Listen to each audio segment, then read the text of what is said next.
नमस्कार दोस्तों, मैं संजय अपने YouTube चैनल संजय एकेडमी में आपका स्वागत करता हूं। दोस्तों, ये CDP प्रैक्टिस श्रृंखला का आज ये 16वां चैप्टर है दोस्तों, जो कि आपको ऑल ओवर इंडिया होने वाले टीचिंग एग्ज़ाम में हेल्पफुल रहेगा, जैसे UPTET, CTET, KBS, DSSB, REET, super TET and other teaching exam में आपके लिए हेल्पफुल रहेगा। दोस्तों, आइए आज का पहला प्रश्न देखते हैं दोस्तों क्या है। दोस्तों, पहले प्रश्न से पहले हमारे YouTube चैनल संजय एकेडमी को आप सब्सक्राइब करें, लाइक करें एंड शेयर करें। इसी के साथ दोस्तों आज का पहला प्रश्न क्या है देखते हैं दोस्तों। आज का पहला प्रश्न है दोस्तों, पहला प्रश्न है, विकास के किस चरण में बहुत से हार्मोन संबंधी परिवर्तन होते हैं तथा अपनी पहचान की सक्रिय खोज पर बल होता है। क्या है दोस्तों प्रश्न नंबर 1, विकास के किस चरण में बहुत से हार्मोन संबंधी परिवर्तन होते हैं तथा अपनी पहचान की सक्रिय खोज पर बल होता है। किशोरावस्था, शैशवावस्था, प्रारंभिक बाल्यावस्था, मध्य बाल्यावस्था। तो दोस्तों इसका सही उत्तर क्या हो जाएगा प्रश्न नंबर 1 का मध्य बाल्यावस्था, ये गलत है दोस्तों। प्रारंभिक बाल्यावस्था, ये भी गलत दोस्तों। शैशवावस्था, इन्फेंसी, ये भी गलत है दोस्तों। इसमें 0 से 2 वर्ष की बात आ जाएगी दोस्तों। एक ही ऑप्शन बचता है प्रश्न नंबर 1 का, ऑप्शन नंबर ए, किशोरावस्था। किशोरावस्था में ही दोस्तों अनेक हार्मोन चेंज होते हैं दोस्तों, परिवर्तन होते हैं, जो कि 12 से 18 वर्ष, जिसकी अवधि जो है दोस्तों 12 से 18 वर्ष है। स्टर्नी हॉल इस कथन को कहते हैं कि किशोरावस्था तनाव और तूफानों का काल है। किशोरावस्था की अवधि जो है दोस्तों वो है 12 से 18 वर्ष। WHO वर्ल्ड हेल्थ ऑर्गेनाइजेशन के अनुसार है दोस्तों इसकी अवधि 10 से 19 वर्ष। क्या है दोस्तों 10 से 19 वर्ष। तो प्रश्न नंबर 1 का सही उत्तर हो जाएगा दोस्तों, प्रश्न नंबर 1 का सही उत्तर हो जाएगा ऑप्शन नंबर 1, किशोरावस्था। आइए अगला प्रश्न नंबर 2। प्रश्न नंबर 2 है दोस्तों, कथन ए, भाषा विकास केवल शैशवावस्था के दौरान होती है और इसलिए केवल शैशवावस्था तक ही उपयुक्त उद्दीपन प्रदान करना चाहिए। बिल्कुल गलत दोस्तों। तर्क देखते हैं दोस्तों, इसका क्या है तर्क है आर, शुरुआती वर्षों के दौरान अनुभव किए गए नकारात्मक वातावरण का दीर्घकालिक प्रभाव नहीं होता। नहीं दोस्तों, प्रभाव होता है दोस्तों। क्या होता है? प्रभाव होता है। तो हमारा तर्क आर भी गलत हो गया दोस्तों। देखते हैं प्रश्न का उत्तर क्या है। दोनों ही गलत हैं दोस्तों। प्रश्न नंबर ये है, ए और आर दोनों सही और आर सही व्याख्या करता है, एक ही गलत हो जाएगा दोस्तों। ये ए और आर दोनों सही हैं लेकिन आर सही व्याख्या नहीं करता, एक ही, ये भी गलत हो जाएगा दोस्तों। सी देखते हैं, ए सही लेकिन आर गलत। नहीं दोस्तों, ए और आर दोनों ही गलत हैं, एक ही ऑप्शन बचता है प्रश्न नंबर 2 का, ऑप्शन नंबर डी, ए और आर दोनों गलत हैं, दोनों गलत हैं दोस्तों। तो प्रश्न नंबर 2 का सही उत्तर हो जाएगा ऑप्शन नंबर डी, ए और आर दोनों गलत हैं। आइए अगला प्रश्न नंबर 3। प्रश्न नंबर 3 है दोस्तों, प्रश्न नंबर 3 है, विकास के विषय में कौन सा वक्तव्य सही है। विकास के विषय में कौन सा वक्तव्य सही है। आइए देखते हैं क्या है। ऑप्शन नंबर 1 है विकास की गति में व्यक्तिगत विभिन्नताएं होती हैं, बिल्कुल सही है दोस्तों ये। ऑप्शन नंबर 2 देखते हैं क्या है दोस्तों, संज्ञानात्मक विकास पूर्णतः आनुवंशिकता द्वारा निर्धारित होता है नहीं दोस्तों, इसका वातावरण, आनुवंशिकता और वातावरण से भी प्रभावित होता है दोस्तों। तो हमारा भी गलत हो गया दोस्तों। आइए 3 नंबर देखते हैं, प्रश्न नंबर 3 का ऑप्शन नंबर 3 देखते हैं। विकास पूर्व निर्धारित क्रम में होता है, विकास पूर्व निर्धारित क्रम में होता है, बिल्कुल सही दोस्तों। चौथा देखते हैं, विकास के सभी पक्ष क्षेत्र परस्पर संबंधित हैं, बिल्कुल सही दोस्तों। तो हमारा पहला सही हो गया, दूसरा गलत हो गया दोस्तों, तीसरा सही हो गया और चौथा सही हो गया। पहला, तीसरा और चौथा। तो पहला, दूसरा और तीसरा ये तो गलत हो जाएगा दोस्तों। पहला, दूसरा और चौथा, जब दूसरा है तो दूसरे वाले सभी गलत हो जाएंगे। एक ही ऑप्शन बचता है दोस्तों, ऑप्शन नंबर सी। प्रश्न नंबर 3 का सही उत्तर हो जाएगा ऑप्शन नंबर सी। 1, 3 एंड 4 सही हो जाएगा दोस्तों। आइए तो प्रश्न नंबर 3 का सही जवाब हो जाएगा ऑप्शन नंबर सी। आइए अगला प्रश्न। अगला प्रश्न है प्रश्न नंबर 4। प्रश्न नंबर 4 क्या है देखते हैं।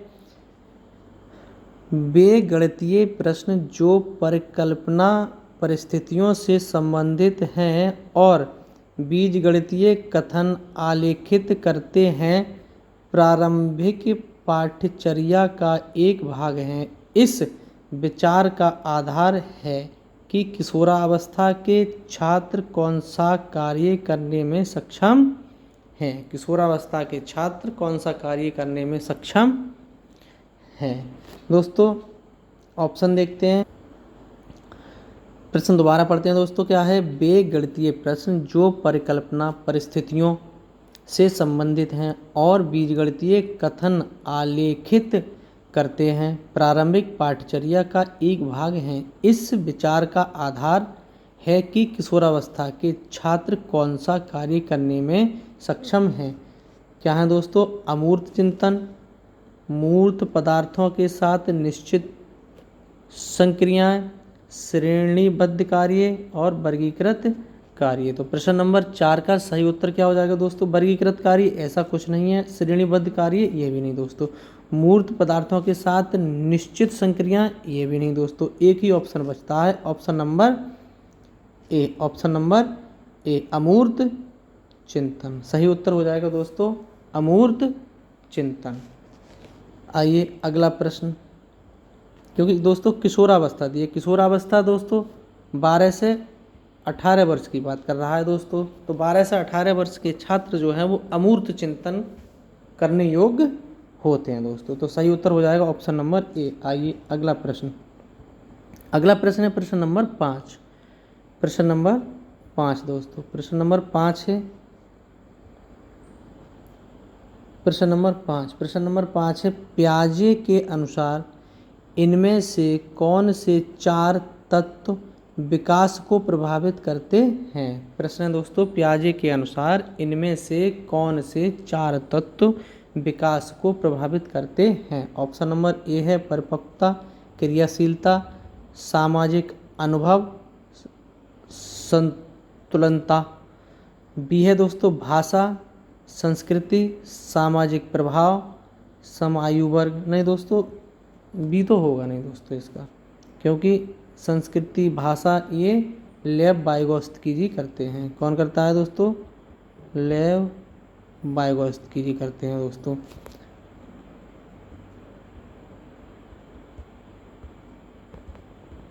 लेव वाइगोत्स्की जी करते हैं दोस्तों। सी देखते हैं दोस्तों, क्या है, सकारात्मक व नकारात्मक पुनर्वलन, प्रस्तुतिकरण एवं दंड हटाया जाना, अनुवेशन, ध्यान, अवरोधन, स्मृति। तो सही उत्तर क्या हो जाएगा दोस्तों, डी भी नहीं होगा और सी भी नहीं होगा दोस्तों। तो प्रश्न नंबर 5 का एक ही जवाब बचता है दोस्तों। पियाजे के अनुसार परिपक्वता, क्रियाशीलता, सामाजिक अनुभव, संतुलनता। सही उत्तर हो जाएगा ऑप्शन नंबर ए। प्रश्न नंबर 5 का सही जवाब हो जाएगा ऑप्शन नंबर ए। आइए अगला प्रश्न। अगला प्रश्न है प्रश्न नंबर 6। प्रश्न नंबर 6। प्रश्न नंबर 6 है दोस्तों, लेव वाइगोत्स्की व जीन पियाजे के सिद्धांतों में मुख्य भेद क्या है। दोस्तों प्रश्न है, लेव वाइगोत्स्की व जीन पियाजे के सिद्धांतों में मुख्य भेद क्या है। क्या है दोस्तों, देखते हैं मुख्य भेद। बच्चों की अर्थ रचना की प्रक्रिया में भूमिका वस्तुनिष्ठ रचनात्मक। बी है दोस्तों, बच्चों को सक्रिय निष्क्रिय कार्यकर्ता के रूप में देखना।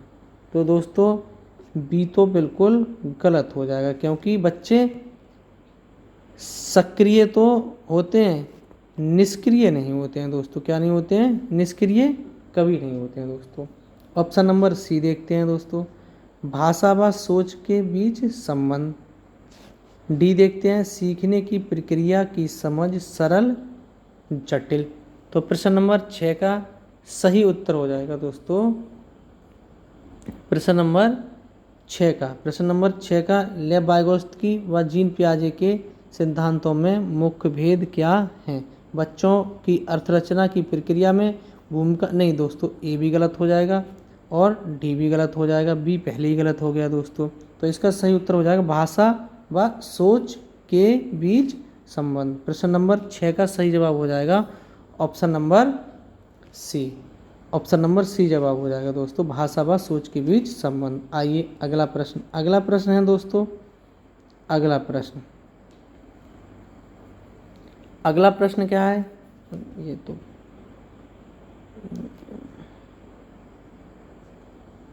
अगला प्रश्न दोस्तों, अगला प्रश्न है प्रश्न नंबर 6। क्या है दोस्तों, प्रश्न नंबर 6। प्रश्न नंबर 6 हो गया दोस्तों। प्रश्न नंबर 6 का सही जवाब है ऑप्शन नंबर सी। आइए अगला प्रश्न। अगला प्रश्न है प्रश्न नंबर 7। क्या है दोस्तों, प्रश्न नंबर 7। प्रश्न नंबर 7 क्या कहता है, देखते हैं। प्रश्न नंबर 7 है, एक मिनट, प्रश्न नंबर 7। प्रश्न नंबर 7 है, देखते हैं दोस्तों। लेव वाइगोत्स्की का विश्वास था कि, लेव वाइगोत्स्की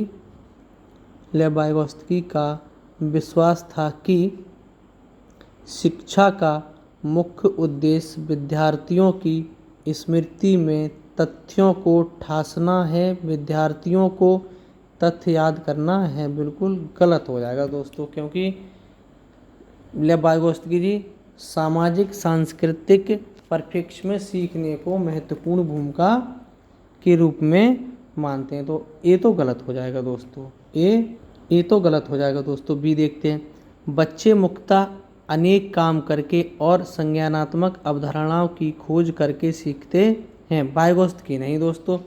तो इसका मतलब बी भी गलत हो जाएगा, प्रश्न नंबर 7 का बी भी गलत।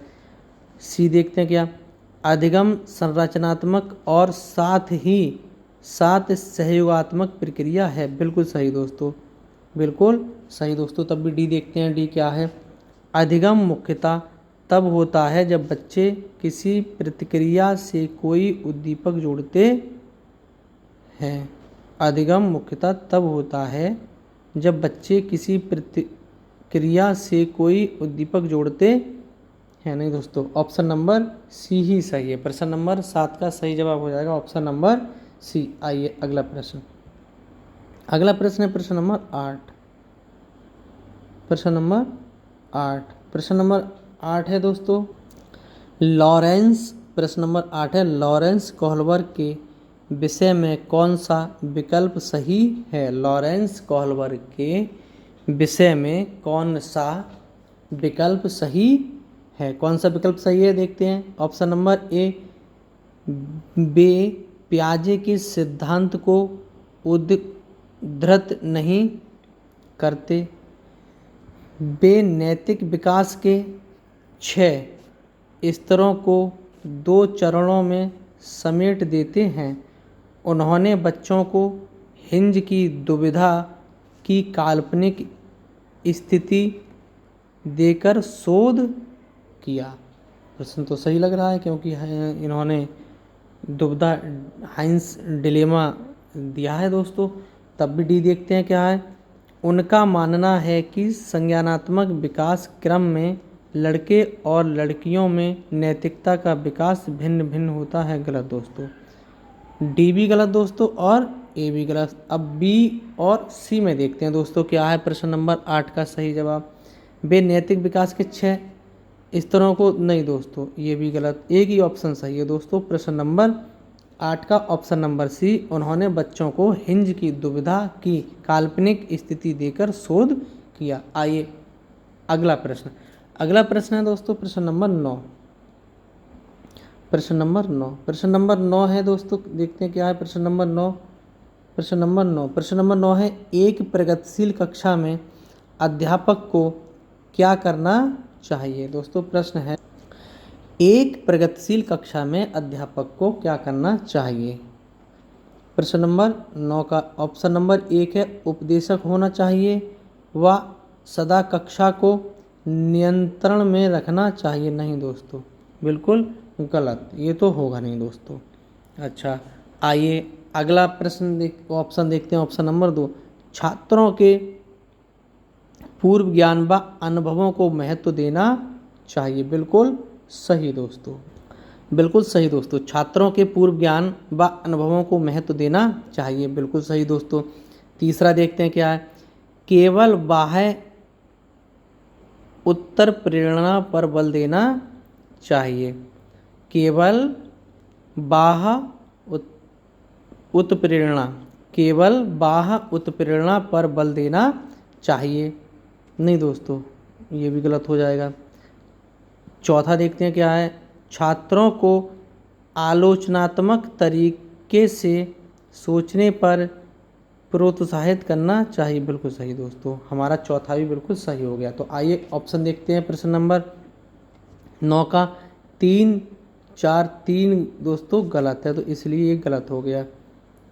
2 और 4, 2 और 4 यही सही है दोस्तों। ऑप्शन नंबर सी और डी गलत है दोस्तों, ऑप्शन नंबर बी सही है।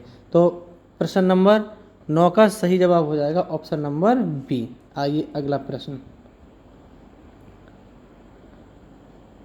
अगला प्रश्न दोस्तों, मूल्यांकन को क्या सूचित करना चाहिए। प्रश्न नंबर 10 है दोस्तों, मूल्यांकन को क्या सूचित करना चाहिए। वह कार्य जो विद्यार्थी नहीं कर सकता। नहीं दोस्तों, ये तो गलत हो जाएगा।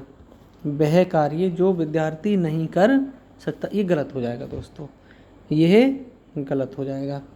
बी देखते हैं दोस्तों क्या है, दूसरों की तुलना में विद्यार्थियों का प्रदर्शन। दूसरों की तुलना नहीं दोस्तों, तुलना नहीं करना है हमें, दूसरों से तुलना, दूसरों से नहीं करना है दोस्तों। किससे करना है, स्वयं से तुलना करना है दोस्तों। स्वयं से क्या करना है, स्वयं से तुलना करना है। इसीलिए दोस्तों हमारा बी ऑप्शन गलत हो गया दोस्तों प्रश्न नंबर 10 का। आइए अगला देखते हैं,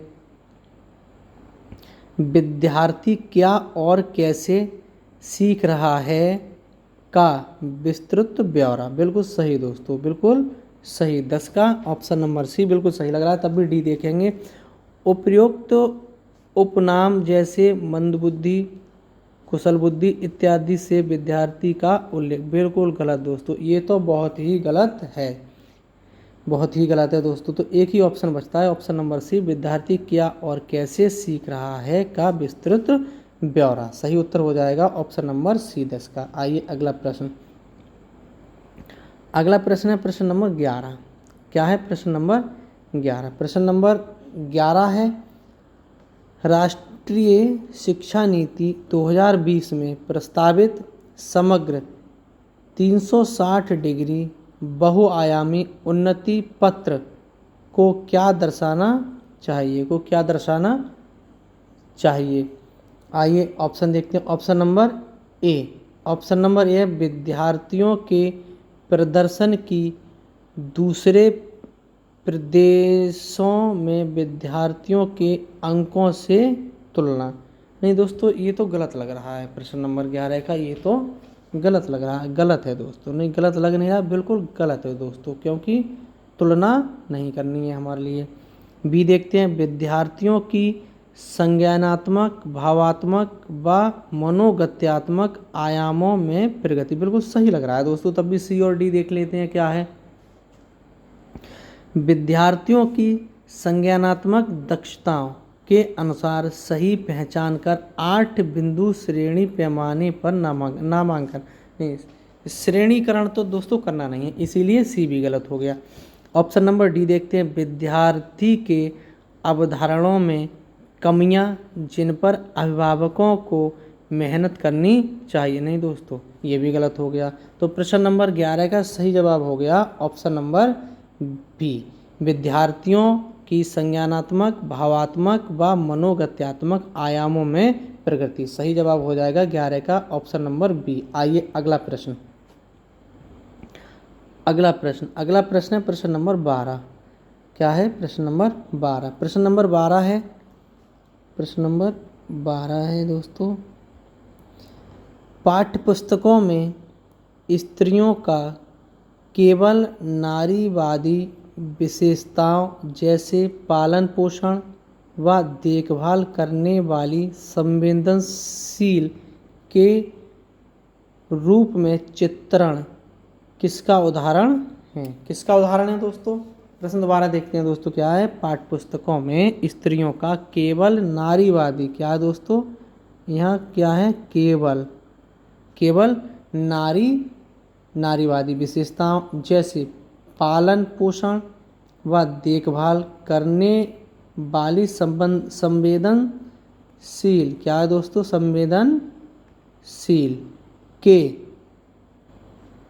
संवेदनशील के रूप में चित्रण किसका उदाहरण है? चित्रण किसका उदाहरण है? आइए ऑप्शन देखते हैं। ऑप्शन क्या है? ऑप्शन नंबर ए, स्त्रियों की जन्मजात क्षमताओं के चित्रण का, जेंडर पक्षपात का, जेंडर समानता का, जेंडर समता का। तो इसका सही उत्तर क्या हो जाएगा दोस्तों? प्रश्न नंबर 12 का स्त्रियों की जन्मजात क्षमताओं के ये तो गलत हो जाएगा दोस्तों, जेंडर समता भी नहीं है। अब जेंडर पक्षपात या जेंडर समानता, इन दो में से कोई एक सही है। बताइएगा दोस्तों क्या सही है? तो प्रश्न नंबर 12 का सही जवाब हो जाएगा जेंडर पक्षपात। ये क्या है दोस्तों? जेंडर वाइज है। Option number B. प्रश्न नंबर 12 का सही उत्तर हो जाएगा ऑप्शन नंबर बी। आइए अगला प्रश्न है दोस्तों, प्रश्न नंबर 13।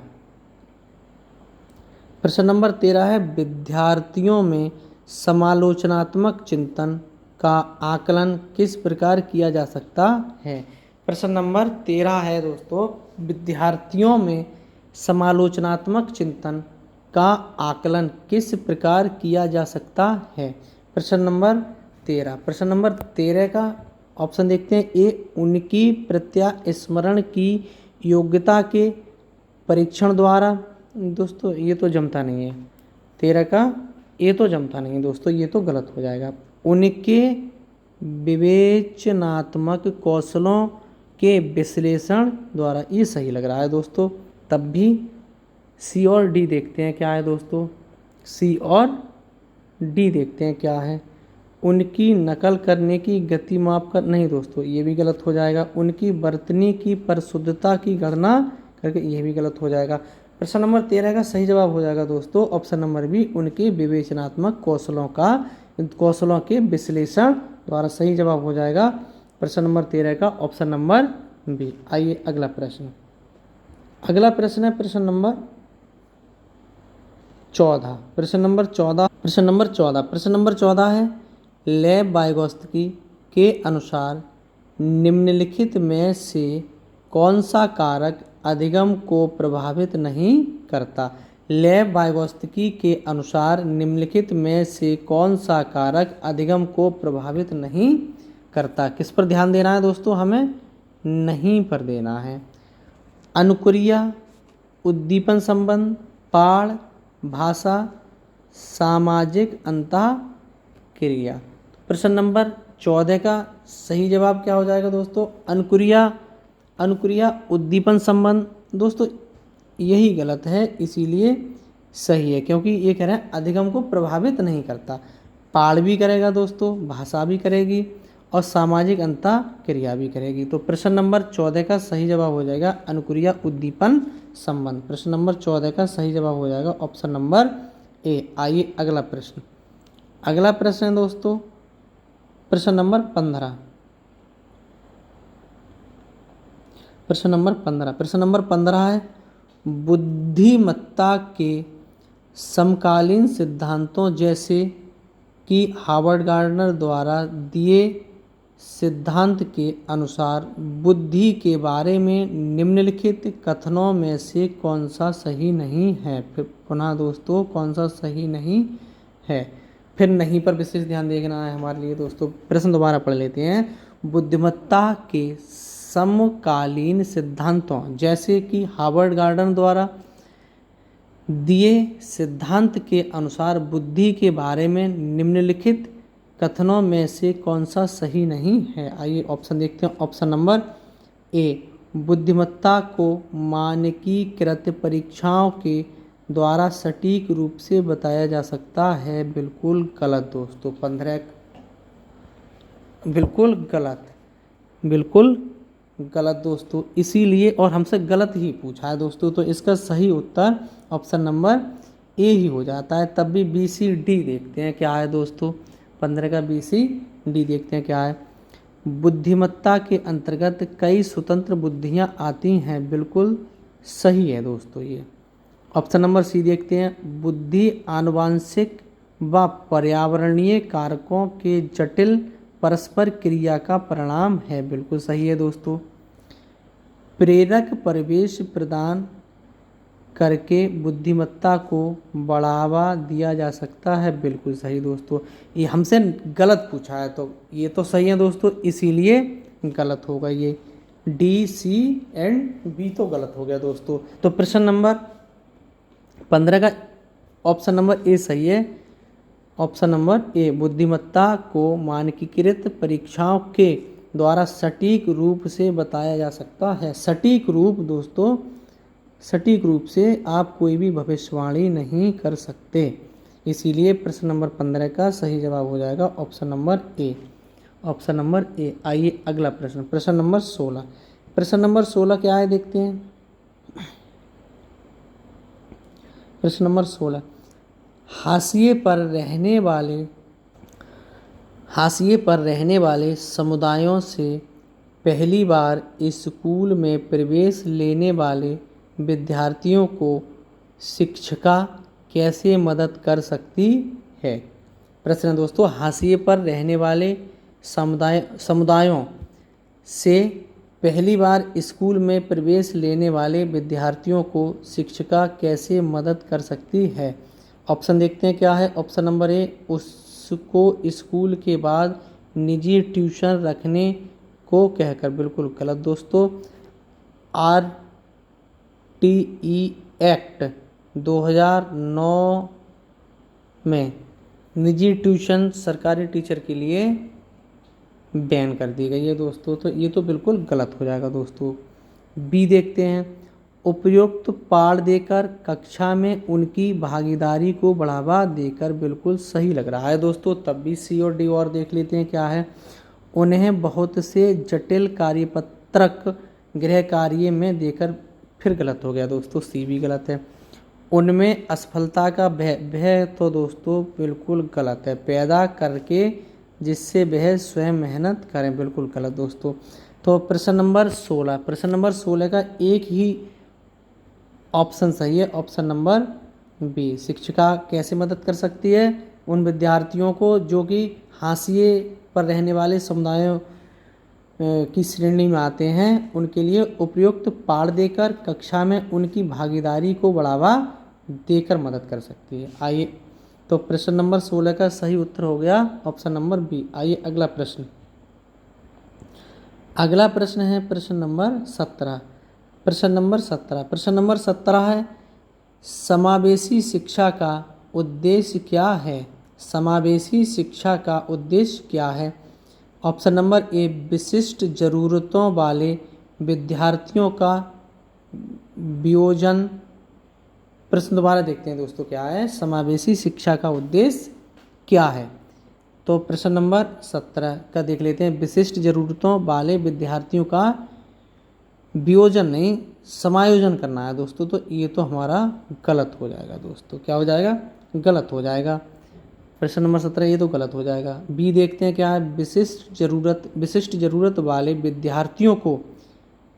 विद्यार्थियों के लिए विशिष्ट शिक्षा नहीं दोस्तों, फिर गलत हो गया दोस्तों हमारा, क्योंकि हमें एजुकेशन फॉर ऑल के कॉन्सेप्ट पर काम करना है दोस्तों। सभी को एक छत के नीचे शिक्षा प्रदान करनी है हमारे लिए, तो इसीलिए बी भी गलत हो गया दोस्तों।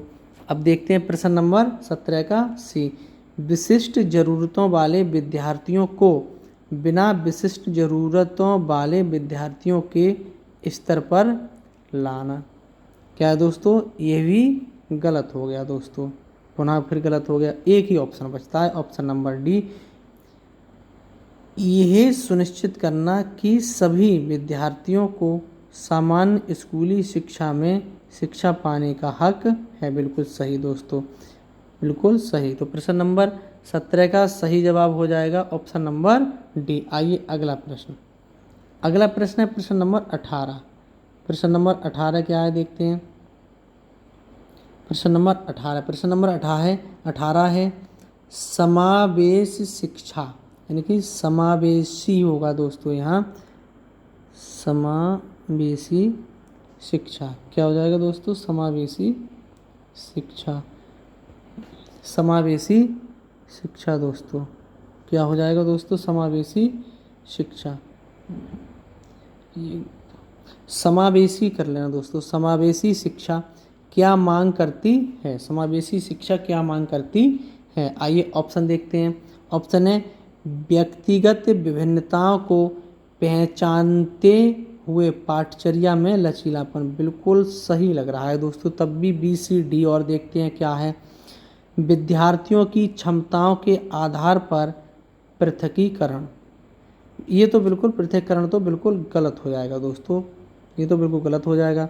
ऑप्शन नंबर सी देखते हैं, सभी विद्यार्थियों के लिए मानक पाठचर्या नहीं दोस्तों, ये भी गलत हो जाएगा।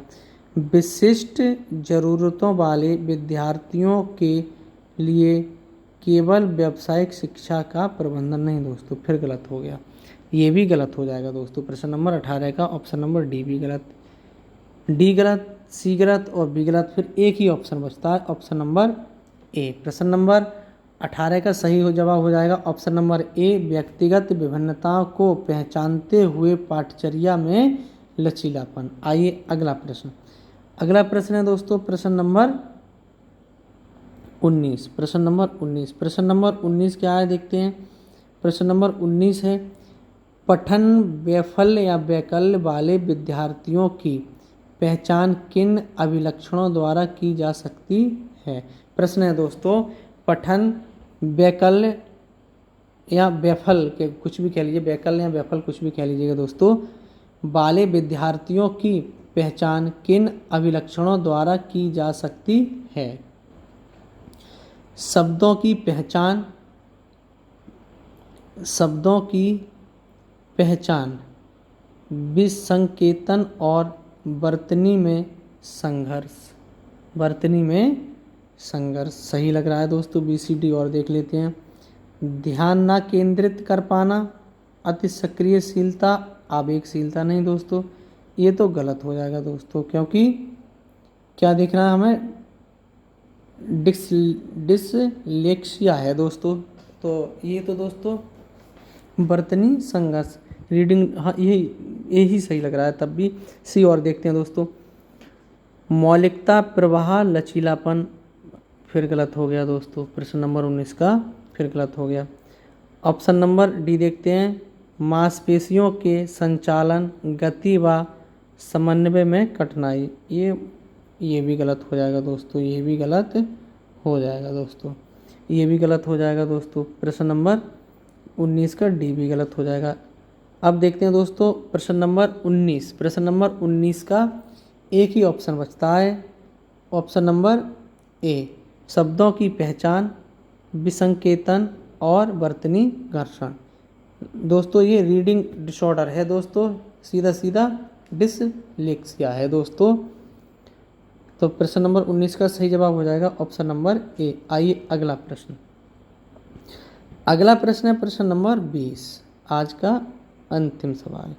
प्रश्न नंबर 20। प्रश्न नंबर 20 क्या है देखते हैं दोस्तों। निम्नलिखित में से कौन से अभिलक्षण एक प्रतिभाशाली विद्यार्थियों की पहचान नहीं करते? क्या है दोस्तों, किस पर ध्यान देना है? हमें नहीं पर ध्यान देना है दोस्तों। निम्नलिखित में से कौन से अभिलक्षण एक प्रतिभाशाली विद्यार्थी की पहचान नहीं करते? ऑप्शन देखते हैं। ऑप्शन नंबर ए, निरंतर प्रवीणता, अभिमुखीकरण व्यवहार, समकक्षियों की तुलना में उच्चतर सामाजिक कौशल व परिपक्वता, स्वतंत्र रूप से समस्या समाधान, बौद्धिक जिज्ञासा। ये तो दोस्तों सही है, डी तो सही है। स्वतंत्र रूप से समस्या समाधान ये भी सही है, इसीलिए गलत हो, क्योंकि हमारे लिए दोस्तों नहीं देखना है क्या है। अब दोस्तों बी देख लेते हैं। प्रतिभाशाली विद्यार्थियों की पहचान नहीं है, बी देख लेते हैं दोस्तों। क्या समकक्षियों की तुलना नहीं दोस्तों, में उच्चतर सामाजिक कौशल व परिपक्वता। दोस्तों ऑप्शन नंबर बी ही गलत है, इसीलिए सही है दोस्तों, इसीलिए सही लग रहा है दोस्तों। ए और देख लेते हैं। निरंतर प्रवीणता, अभिमुखीकरण व्यवहार, ये भी बिल्कुल सही है, इसीलिए गलत हो गया दोस्तों।